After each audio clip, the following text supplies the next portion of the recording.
Hello friends, good morning. सुवर्णाच ब्लॉगमध्ये पुन्हा एकदा सर्वांचं मनापासून स्वागत आहे. तर मित्रांनो, आता झालेली आहे सकाळ आणि आता वाजलेले आहे सकाळचे 8:30. तर आता या ठिकाणी माझी आंघोळ वगैरे झालेली आहे, माझं घर वगैरे सर्व झाडून झालेलं आहे आणि आज तर माझी मुलं झोपलेलीच आहे. त्यामुळे आता मी पूजासुद्धा करून घेणार आहे आणि तुम्हाला सुद्धा दाखवणार आहे त्या ब्लॉगमध्ये. तर सर्वात आधी माझी मुलं दाखवते मी तुम्हाला. काल रात्री ते खूप लेट झोपले. काल त्यांनी 12च वाजवले मित्रांनो. तर आता ते सकाळी उशिरापर्यंत झोपलेलेच आहेत. तुम्हाला दाखवते या ठिकाणी.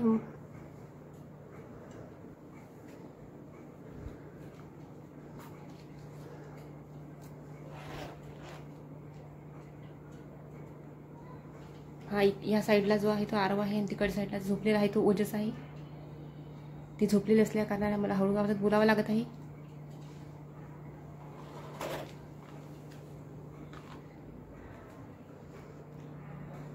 चला तर आता मी या ठिकाणी पूजा करायला घेते आणि तुम्हाला सुद्धा दाखवते आता मी.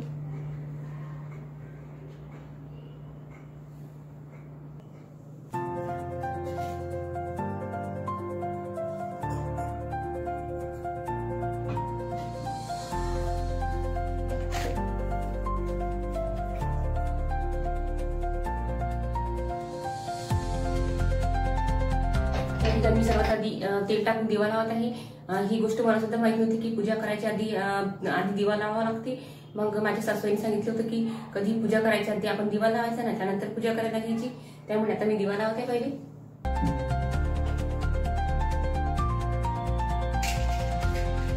आमच्या मंदिराला मित्रांनो लाइटिंग वगैरे सुद्धा होती छान, परंतु माझ्या मुलांनी सर्व लाइटिंग तोडून टाकलेली आहे. ते उडू आणि खराब सुद्धा केलेली आहे.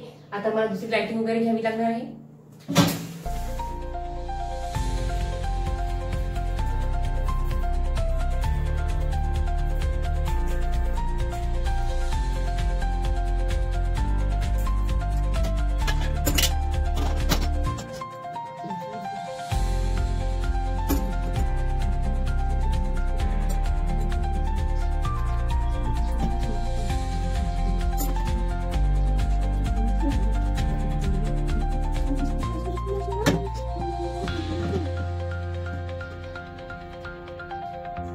या ठिकाणी हे केशरी चंदन आहे. हे आता मी सर्व देवाला लावून घेत आहे.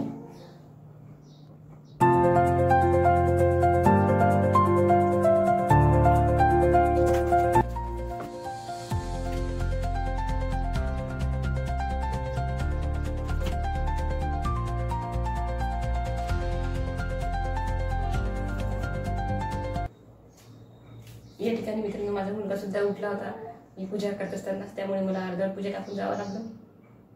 तर खूप या ठिकाणी माझी पूजा वगैरे सर्व करून झाली होती आणि माझे मुलं सुद्धा उठले होते. मग काय, आता माझ्या मुलांसाठीच माझा वेळ आहे पूर्ण. तर या ठिकाणी माझ्या मुलांना मी मस्तपैकी पोंगे खायला दिले होते आणि ते पोंगे मस्त आवडीने खातात. हे ABCDच्या आकाराचे पोंगे होते आणि मी त्यांना काही पण जर खायचं असेल बिस्किट किंवा असे पोंगे तर मी ते खाली टाकत असते, कारण ते खालचे उचलून खातात. आणि कसं लहान मुलांना लहानपणापासूनच हाताने खायची सवय लावावी लागते. ते पहा या ठिकाणी मस्तपैकी हाताने एक एक उचलून खातात. लहान मुलांच्या खाण्यात नवीन नवीन पदार्थ असले तर ते मस्त आवडीने खातात. तर या ठिकाणी मस्तपैकी त्यांच्यासाठी वेगवेगळे पदार्थ आणत असतो. हे पहा ABCDच्या आकाराचे पोंगे आहेत. आता मी खाली टाकलं की ते मस्त आपल्या हाताने उचलून खात आहेत.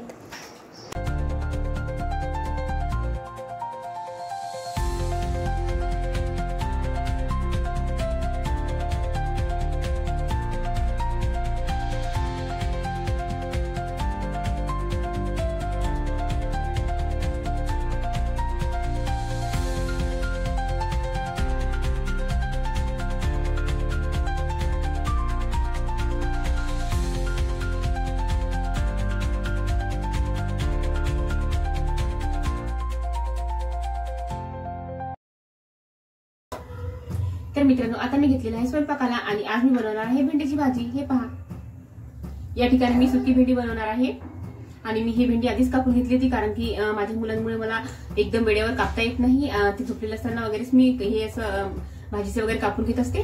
तर आज मी बनवणार आहे सुकी भेंडी.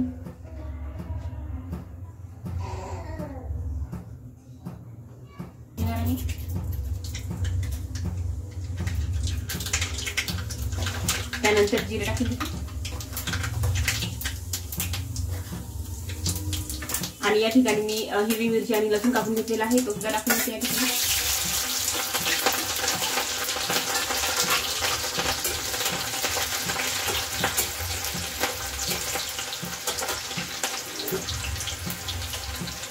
त्यानंतर थोडी हळद घालून घेते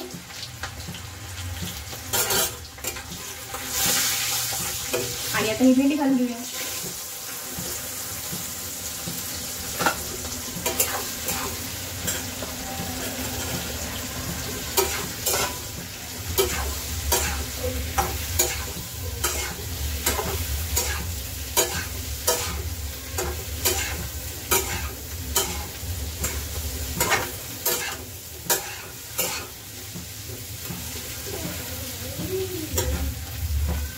आता भेंडीला आपण 10-15 मिनिटं करून काढून होऊ देऊया.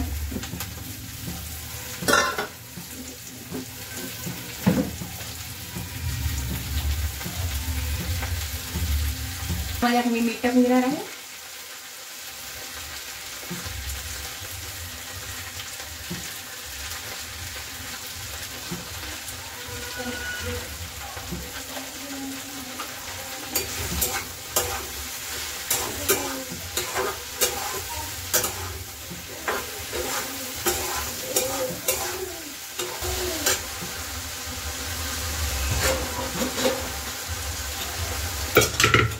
या ठिकाणी माझी भाजी होईपर्यंत माझ्या मुलांसाठी मी गरम भात सुद्धा लावून घेणार आहे. ही गरम भात या ठिकाणी टिफीच्या डब्यामध्ये लावत असते. या टिफीच्या डब्यामध्ये खायच्या डब्याची वरण आणि वरती भात लावून घेत असते, म्हणजे लवकर सुद्धा होते. आपल्या घरी लहान मुलं असतील तर रोजच वरण भात बनवावा लागतो. आम्ही तर रोज वरण भात खात नाही, फक्त भाजी पोळीच खातो. आणि एखाद्या वेळेसच मग जर आम्हाला खायचं असलं तर थोडा वरण भात शिल्लक लावून घेतो, परंतु आम्ही तसं रोज भाजी पोळीच खातो. या ठिकाणी फक्त माझ्या मुलांसाठी मी छोट्या टिफिनच्या डब्यामध्ये वरण भात लावत आहे, कारण लहान मुलं वरण भात गिळायला सोपी असते, त्यामुळे ते वरण भात खातात सुद्धा. आणि पोळी एवढी ते खात नाही सध्या, कारण त्यांना दातसुद्धा पूर्ण आलेले नाही आहेत. या ठिकाणी मी कुकरमध्ये मस्त पाणी टाकून त्यावर स्टँड वगैरे ठेवून घेते आणि त्यावर टिफिनचा डब्बा लावून घेते. दोघांपुरता वरण भात त्यांच्यासाठी पुरेसा होतो त्यामध्ये.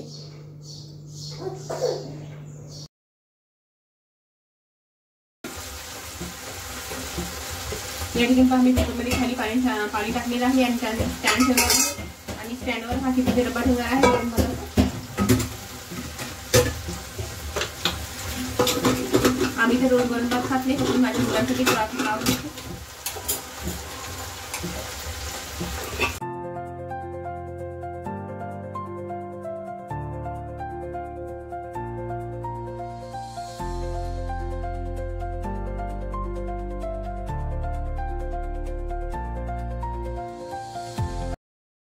आपण त्यांना जवळ घेतलं की खूप घरी येते मित्रांनो, खूप छान वाटते त्यांना आपण जवळ घेतलं की.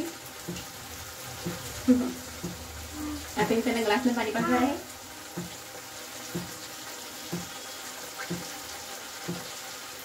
पुढच्या महिन्यात माझ्या मुलांचा वाढदिवस सुद्धा आहे 11 एप्रिलला. त्याचा ब्लॉग तुम्हाला नक्की पाहायला मिळणार आहे.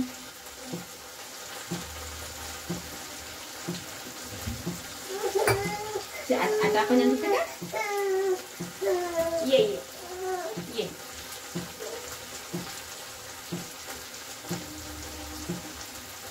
हा माझा दुसरा मुलगा आहे आरव. ते मग तिथे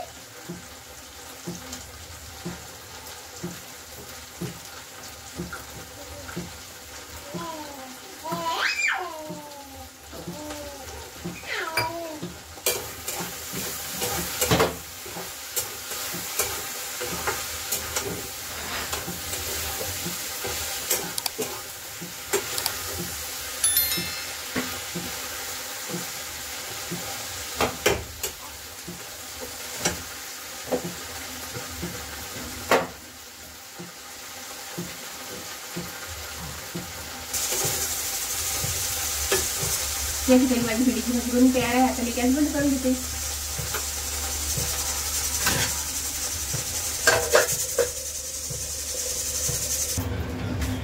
माझी भेंडीची भाजी वगैरे करून झाली आणि मग काय माझ्या मिस्टरांचे मित्र आले आणि मग मी करायला घेतले पोहे. आपल्या महाराष्ट्रात तर पोहेच नाश्ता म्हणून दिले जाते आणि सर्वात सोपीसुद्धा आहे करायला आणि लवकरसुद्धा होते बनवून. तर या ठिकाणी मी आता पोहे करत होती. या ठिकाणी जिरं मोहरी वगैरे सगळं टाकून घेतलेलं आहे मी आणि मस्तपैकी लंबा लंबा कांदा चिरलेला आहे. शेंगदाणे हिरवी मिरची वगैरे कापून यामध्ये टाकून घेत आहे आता मी. पोहे म्हटलं की आपल्या तोंडाला कसं एकदम पाणी सुटते. मला तर पोहे खूप आवडते. कांदे पोहे, त्यामध्ये भरपूर सारा कांदा आणि पोहे खूप छान लागते. वरून लिंबू आणि साखर. महाराष्ट्राबाहेर तर नाश्त्यामध्ये पोहे खाण्याची एवढी पद्धत नाही आहे. इकडे तर समोसा वगैरे इडली वगैरेच खातात, पण आपल्या घरगुती जे आहे ते आपण पोहेच बनवतो. तर या ठिकाणी मी बनवायला घेतले होते पोहे.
या ठिकाणी माझे पोहे बनवून तयार आहे आणि सर्वात छोटी घालून घेतलेली आहे मी कोथिंबीर.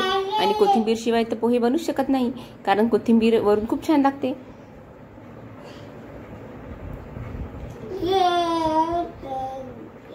या ठिकाणी माझे झटपट पोहे बनवून तयार आहे आणि पोहे हे गरमच खायला खूप छान लागतात.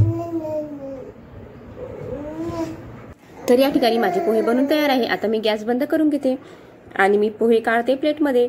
चला तर मग तुम्ही सुद्धा या पोहे खायला. आणि तुम्हाला माझा आजचा ब्लॉग कसा वाटला ते कमेंट करून नक्की सांगा. आणि जर तुम्हाला माझा व्हिडिओ आवडला असेल तर प्लीज माझ्या चॅनलला लाईक, शेअर आणि सबस्क्राईब करा. आणि पुढच्या व्हिडिओमध्ये असंच काहीतरी नवीन घेऊन भेटूया. तोपर्यंत बाय बाय.